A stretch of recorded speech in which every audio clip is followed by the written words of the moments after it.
නුගවැල නිලමේ දියවඩන නිලම වෙලා ඉන්න කාලේ වෙනත් රාජා ඇතා දැන් කොවින් සොරටලේ ඉස්සරහින් පෙරහැර ගෙවිදින්න තියෙනකොට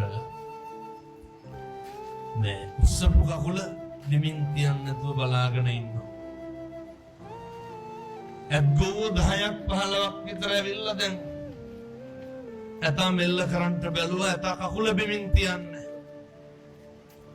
එක නොහික්මුණු දඩබ්බර ඇද්ගොවෙක් ඇවිල්ලා ඇතාගේ කනට හෙන්ඩුව දාලා මේ කනේ එල්ලෙනවා.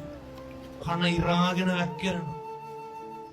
කනේ ලේ ඇස්වල කඳුළු. ඒත් ඇතා කකුල බිමින් තිබ්බේ නැහැ. නිලමේ ඇවිල්ලා බලනකොට අලියාගේ ඇඳුම අයින් කරලා බලනකොට දලදා කරඬුව බැඳලා තිබ්බ රන්සිවිගේ ලොක් එකක් බුරුල් වෙලා. මේ ත්‍රිසං සතා දන්නවා උස්සපු කකුල බිමින් තිබ්බොත් මොකද වෙන්නේ? දලදා කරඬුව බිම වැටෙන්න පුළුවන්. තිබ්බේ නැද්ද කනට හෙන්ඩුව දාලා අදිනකොට කකුල බිමින් තිබ්බා. එහෙමයි ත්‍රිසං සත්තු තථාගතයන් වහන්සේට ගරු කරපු හැටි.